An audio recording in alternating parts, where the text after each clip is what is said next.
As per the usual, hello, Richard. Andy, good to be back as usual. Dr. Richard Scott, GP or family practitioner if you're not in the UK. Your first port of call for all things medical. And we look at all sorts of topics, don't we? What have we done so far? We've had sleep, we've had caffeine, cold water plunges. We've had a range of topics, mainly because they're important, but also they've come up in the news. They said they're hot topics. And it's good to look at them so that we can be aware of what people are talking about at the moment. And also, hopefully, from a Christian angle as well. Absolutely. And as a result of a previous session that we did on gene editing, I saw an article in the news today, and it had the word gene editing. I actually knew what they were talking about a little bit more than I should have done, which was good. Very good. Well, that's good. What have you got for us this week, Richard? So I've entitled it "Living Beyond 100." So that's a nice controversial title. And so I guess, well, I'll go through it, and then we can talk about stuff at the end. But essentially, humans have always wanted to live longer. In the Middle Ages, we didn't do very well. Life expectancy was short due to disease, malnutrition, and probably war. Frankly, when I was a child, it was interesting. I mean, looking back, I'm now 63. Life expectancy was the biblical 70 years. You aimed for 70, and that was pretty good. It's now, in my lifetime, nearer 80, and that's really a remarkable increase.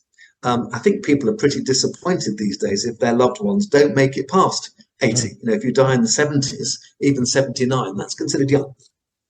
That said, researchers continue to be in the business of trying to prolong life, whether it's better cancer drugs or statins to reduce your cholesterol. And they've had some success at the moment. In the US, and so a little statistic from the United States, approximately 1 in 5,000 people live to 100. So it's still only a relatively short number of people reach a century. But with advances, the life expectancy in England is now 87 for men and 90 for women. It's really jumping up for people born today. And in fact, the newborn babies, and this is an amazing statistic. I wonder, it is said that in England, newborn babies have got a 1 in 3 chance now of living to 100. That seems astonishing and quite unthinkable when I was young. Even if 1 in 3 doesn't turn out to be the case, and it's less than that, even 1 in 10 is still at present. Here's the question: what about for those of us who aren't newborn? we're in middle age, we're in old age. What can we do now to live longer?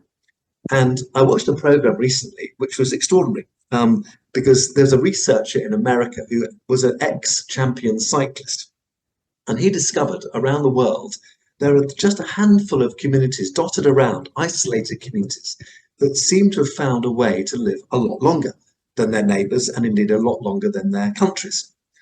They have an abnormally high number of centenarians. What is it they've hit on that the rest of us are missing out on? Is it a single thing? Is it a formula? Is it a lifestyle? What is it? So he was intrigued and went looking. He was honest, he'd done all his cycling, and he now wanted a new project in life, and he wanted an important project. And he reckoned that discovering, like the Holy Grail, the elixir of living longer, was an important enough project for him to go studying. So he went to all these communities. So there was a series of programs. I've just watched the first one, but he managed to visit a few of these communities just in the first program. So there's enough, I think, to go on from what he came up with. So what I want to do is briefly summarize his findings, and then we'll look at some science, and then what has God got to say about living longer? So here are his findings. And I'm going to start with 2 isolated island communities. One from a remote Japanese island called Okinawa. The first time I've heard of that island, Okinawa, and the other from Sardinia in Italy. And they had one thing in common. They were both extremely hilly. And the elderly, like everybody else, had to walk up and down hills several times a day. So they had a major physical workout regardless of age. So that's the first 2. Another community was a Seventh-day Adventist, sort of a variety of Christianity in America, a village, which again had an extraordinary lifespan on average surrounded by other people with normal lifespans. So what is it they did? Well, again, they had a lot of exercise within their lives, mini tennis they specialized in. But they also, this is rather fun, they had a quaint habit of not using chairs. So they sit, because they still do it, on the ground. Now, I don't know how many times we sit down, but they reckoned on average, the average Seventh-day Adventist had to get up from the ground 30 times, 30 times a day. So that's quite a big effort getting up from the ground, especially as an older person. That's really working out your core muscles. And if you ally that to a healthy lifestyle, they actually had their own hospital, plus belief in God, and they were clearly taking their health, and including their spiritual health, very seriously. So that's 3 communities. But they also, this Seventh-day Adventist community, in addition to this quaint habit of sitting on the ground, they had another secret weapon. And this is it. They practiced an 80% diet, 80% diet. So what does that mean? Well, their diet had much of the usual recommendations, less meat and fish, much vegetables, fruit and nuts, and including whatever proportion of carbohydrates you liked. But it was only 80% in total of the average diet in America. In other words, they reduced their overall calories by 20%. So they simply ate less and exercised more. So in a sense, you might say, well, so far, no big surprises, diet and exercise with a bit of God thrown in. But returning to Sardinia, there was another major factor in living long that this cyclist discovered. They were very big on families and friends visiting the elderly every day. No nursing homes in this island, Sardinia. And also, the elderly joined in with everybody else volunteering. So you volunteer, you help out, whether it's making food or gardening, whatever. And even the elderly volunteer to help other elderly. And it got me thinking, perhaps in the UK, we've made a mistake in encouraging, dare I say, much of our elderly to sign off in life, have everything done for them. Instead, perhaps if we joined in, as they do in Sardinia, and as they do in particularly in America, in the Seventh-day Adventist communities, exercising, volunteering, watching our diets, it would not only be good for the community, maybe we wouldn't need nursing homes, but it would be good for the elderly themselves. So like I say, I only watched the first of several episodes, but there was much to glean in one program. And what I learned was to live longer, we need to be intentional. And I'm not just talking about intentional in seeing the doctor. Medication, pills, medications can help. But what we're looking at here is healthy living. Now, I'm just going to digress at this point. Andy's got some of those main points down, but I'm just going to digress at this point from something else that some of your listeners, Andy, may have come across. And this is coming at living longer from a totally different angle. And I'm going to mention it, if only to poo-poo it. So here we go.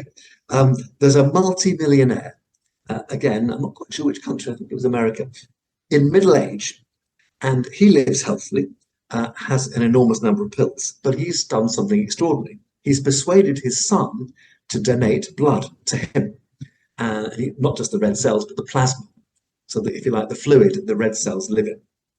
He's persuaded his son to give him a plasma transplant. And the aim is to make his organs younger by surrounding them, if you like, with plasma from his younger son. So, yes, he has the supplements, yes, he has the injections, but this is his magic bullet, if you like, to try and live longer. And the reason he did this is because there's been some research done on mice, where they joined together old mice and young mice, their circulatory systems. And indeed, the old mice seem to live longer if they have younger circulation, younger mice's blood coming their way. So there is some science in it, but I'm struggling to see how this can be used for everybody. And even the ethics of having your children's blood coming your way. Anyway, I thought I'd mention this approach, if only to say somebody may have read about it. I'm not encouraging you to join up with your children's blood, eat up to 50 pills a day, which this guy does. You know, this is a sort of whimsy of a multi-millionaire. But I think we can learn a lot instead from these communities. I might say, of course, this brings up the question, well, who wants to live to 100? Who wants to live enormously long? I mean, my wife, for example, my wife, Heather, is quite happy to live a normal span and then sign off. She reckons she's achieved she reckons she's achieved what she wants to achieve, and being honest, she's looking forward to heaven. So I'm only mentioning this for people who say, yeah, you know, I'd really like to live to 100. And I'll be honest with you, personally, I quite would like to live to 100. So I'm different from Heather on this one. So here goes a little bit of science, and then we'll have a bit of Christianity, and then over to Andy with any questions that arise. So here's the science.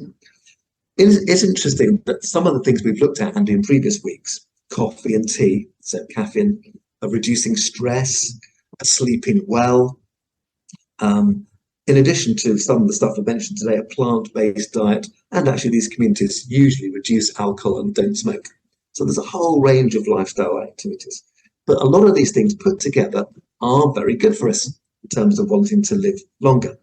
And these are things that can apply to all of us. But there are things that we could do absolutely nothing about. And the first one is a genetic element. Now, the thing that leads us ultimately to die is that our DNA in our cells gets old and it gets damaged. And, you know, we repair it with variable success. Some people are much more successful at repairing damaged DNA than others. And that's a genetic thing, and that's something that we can do absolutely nothing about. And secondly, people who live to 100 often have highly functioning immune systems. Here it is, a little study in Holland, 340 people who lived to 100, 340 centenarians. Interestingly, how many of those, Andy, I'll ask you a question, how many of these 340 people studied who lived to 100 had dementia? How many of them had dementia, do you think? Well, you see, I was thinking about dementia earlier on with this subject a little bit, but I'm thinking, what, 10%? I mean, I honestly don't know. Well, the answer is none. Oh, okay.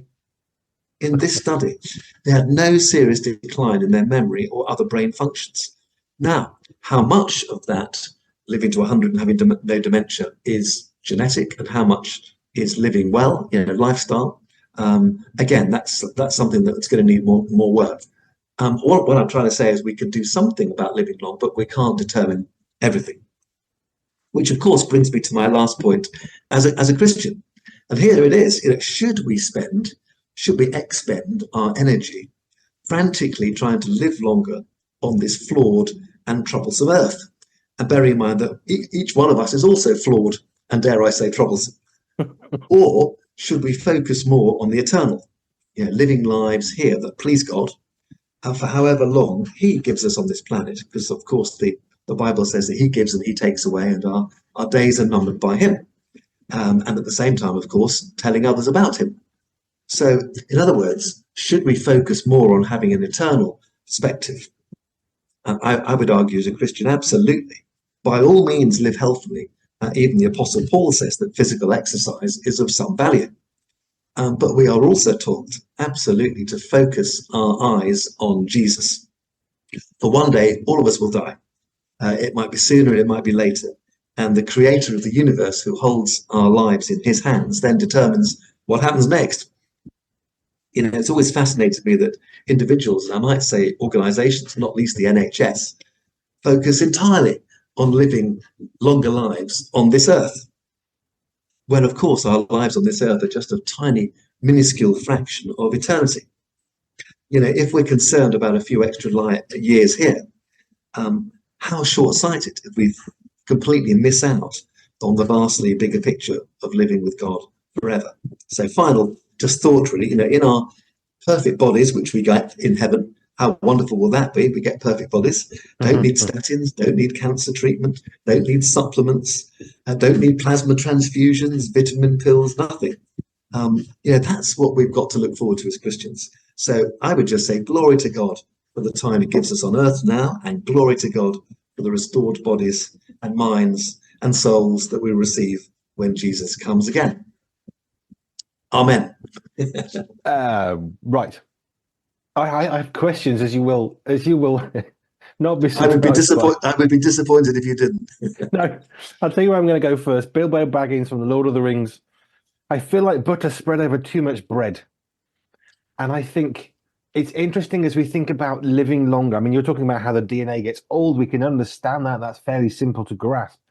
But as things age, they're going to get more tired and get more worn out. And although we can keep putting new things on something to some extent, we can replace a knee or a hip, that's still attached to part of an older body. And what I'm reminded by was somebody said, "Oh, this car looks really, really nice. Our car now, it's going to need a new part at some point." And although we can put new tires on and new wipers and put new fuel in the car, we can validate it. We can, make it pretty. At some point, the metal is going to get soft and it's going to get worn. And it is impossible for us to think, well, if I just put a new engine, it'll go another 100,000 miles. We can put a new heart in, but the actual chassis, the frame, the whole thing is still going to age, as will we. And if we're not careful, I guess if we push too far with this, we're going to be like Bilbo Baggins, feeling like we're alive, but to what standard? Because now we're spread too far because we're tired. I like the analogy because, funnily enough, I was at my garage yesterday looking at a new car because my current car's done 105,000 miles and bits are falling off, literally. And what am I going to do? Well, yes, I could keep replacing them, but actually, you're quite right. And the analogy of the new bodies that we get in heaven is like replacing it with an absolutely perfect car on earth, except in heaven, our bodies don't wear out. We won't have to keep replacing them. Once is enough. I was interested about you mentioned that program you've been watching. You got Okinawa, you got Sardinia, and you got the Seventh-day Adventists. And I mean, I guess again, we can understand that if we eat better, if we eat if we eat less unhealthy food, we eat better, we exercise more. All of these things are going to be good for us to do. But again, as Christians, we're all going to die. It's the one certainty in life. We know we're going to die. We don't know when. It's fascinating to see the push around certain parts of the world at the moment for assisted dying. And let's determine that time. But we still can't determine it. It's still in somebody else's hands at one level. And yeah, it's interesting how we have this desire to live forever and this sort of immortality. Mm-hmm. But the consequence of immortality is there's an awful lot more life that we have to live in order to have that immortality. So I can kind of understand you and your wife having very different perspectives on 80 years old. Yeah, I'm good, thanks. As opposed to, I wonder what else is around. That's fascinating in itself, isn't it? Well, it is really. I think when Paul said it, he said physical health is of some value, but he went on to say that essentially spiritual health is more important, and because our spiritual health in our relationship with God and how we're worshiping Him and trying to help our neighbours along the way, following the two great commandments, that determines everything, not just now. And I think that's it's so short-sighted to focus purely on the physical. And even on mental health, which is important, if we neglect our spiritual health. The one that really does interest me, because I think this really, we can replace a heart, we can do stuff to the lungs, we can replace various bits and pieces of the body. In another 20 years, 50 years, who knows what else we'll be able to do. I think I've even heard of an eye surgery. Is that right? A replacement eye, which is corneas at the moment. Okay, so it's going along that road. But we can't replace the thing that makes us who we are. We can take out half a brain and someone can still survive. But the core of who we are as people, our soul, which is one way of putting that, we can't fix that. We can't replace it, and we can't do surgery on it from a physical perspective. So there is going to be a finite limit to how long this shell that we have is going to last. And of course, that's God's plan. He didn't plan for us to live forever on this earth. No. Knowing that the fall would happen, knowing it's a flawed earth, and of course, one day it's not just that we'll meet Jesus again, but there'll be a new heaven and a new earth. Everything we see here is temporary, that's His plan, such that there will be perfection one day. Thank goodness, without all the problems that we see around us and also the problems we cause ourselves. Let me come back to the Sardinia one, because that's the one that really struck me. You were talking about how the older folks there, they're not just hitting 65, you're retired, off you go. Actually, they're still part of society because people are visiting them. Was that right, Sardinia? There's no nursing homes? Yeah. Yeah, which is, I mean, again, I think the point you're making, which is really valid, is the UK, we kind of write off our older people. You're 65, that's it, you're done, finished. Yeah, well, I think we write them off, but also, dare I say, sometimes, and I'm not talking about people who are really physically incapacitated, or mentally incapacitated, but I think sometimes old people can write themselves off. And I think it's what's very interesting in the Bible is there's no such thing as retirement. Paul talks about us all running a race. There's work to do, whatever we can do. And of course, at 63, I can't run like I could at 23, but I can still do something. I think on this earth, God's designed us to be able to contribute at whatever level we can do. And the more we do, it's not only just good for others, but clearly it shows it's good for ourselves as well. But I just love the fact that the older folks are having visits every day. When there's a problem, they're part of that solution rather than we'll just push them over there. And I think that's certainly a part of, let's call it westernized society, I guess, where we don't consider people of a certain age as important. They're sort of devalued by their ability to earn a wage, but earning a wage is only one thing that we can do. It doesn't define who we are, it only defines what we do. Sure. No, absolutely. Quite right. Yeah. What was the other thing I was going to say? Yeah, I'm fascinated to know how this goes with the program that you're watching. Be interesting to see where that one goes. Another one that struck me though is the Bible does say, I've got it the wrong way around, 3 years and 10. So that's score is 20, that's 70 years old. We're getting past that, and you're saying babies born today, there's a 30% chance they're going to be living to 100. Are there any medical advances that you think that's something that we are not going to break through? Good question, because I think there's so many advances which happen all the time. So I think we have advances in diseases. I think a session I'd like to do actually is on Alzheimer's, because there's some work on there at the moment. Perhaps we'll do that after questions and answers following this one. So I think we can help with the diseases, but as you say, ultimately, whether we can improve the repair of our DNA, possible. But I still think we have to remember this is God's design. Man can influence it, we can fiddle around with it, and we might not like the fact that ultimately we die, but actually we do. And we can extend it, we can push it forwards a bit, but actually this is his design, and therefore it will take place. So whether we get to 120, 130 on average in the future, well, we might do, but we'll still die, because that's the way the Maker's made it. The one thing that does strike me though is, there's two very different parts of Scripture that really help me for this. One is that we're all parts of the body. So I think about that example in Sardinia. Just because you're a finger, you're no less important than an elbow or an eye. And the Bible makes a really good, quite a graphic description of why we are all part of that body. Now it's talking about churches, but equally we can easily say that's society, that's community, that's the social integration of one person with another person, with a family, with all that. But whilst that's there very clearly, we've all got a part to play. The other part that really struck me was live for today, don't worry about tomorrow, which is another biblical principle. Today's got enough worries of its own, don't worry about tomorrow. If all we're trying to do is live to 150 or 250, we can end up spending so much of our time and energy not on what doesn't matter, but stuff that doesn't matter as much as living for today.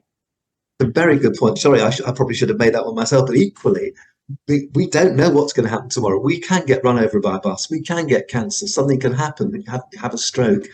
Stuff can happen. And I think of the parable of the rich fool, the man who had his barn. And I've retired. I'm going to lay up everything for the future and have a good time. And Jesus said, "No, you fool! This day your life is required of you." You simply don't know the future. So you absolutely, very good point. Live for today. Yes, don't be foolish about tomorrow. But equally, God has said, don't worry about tomorrow. That's up to me. And I think, again, that guy you were talking about, who's taking all those dozens of pills and blood transfusions from his son, he's so busy investing into his tomorrow, it's going to be robbing him of the joy of today. Well, not only that, I think it's very selfish. He's actually focusing entirely in on himself, as opposed to, we know the most caring people, that I see them a lot in clinic, who are generally actually quite poor at looking after themselves because they're expending all their energy helping other people. I think one should try and do a little bit of both. Certainly help other people. Don't be foolish about yourself. But actually, if you're just concentrating, it's all about me, and me living to whatever age. Hang on, is that how we're meant to be? I don't think so. No, and that's again back to the body. We're all part of a body. We all have a part to play. Whether it's a finger, an eye, an ears, a nose, it doesn't matter. We all matter. And this is what I love about Christianity, is that before God, we absolutely all have inherent value because we're made on purpose and with a purpose, whether that's 20 years, 6 years, or 80 years. Good point. Absolutely. Yeah, yeah. And he designs, and we know why certain people die young. We just don't know. Why do other people live to 100? Actually, we don't know. Perhaps one day we will do. We can ask God in heaven. But yeah, his intention is for us to be wise. You have these stewardships of this world, and actually stewards of our body as well. But don't just focus on ourselves. Fix your eyes on Jesus. That has to be the way forward. Because there's so much more. And again, coming back to that point, we don't know what's going to happen tomorrow. So let's live today, enjoy what we have today, make the most of it, and make the most of the people in our lives. Which again is that Sardinia, no nursing homes. What an idyllic situation that's got to be for everybody. It's better, isn't it? It is great.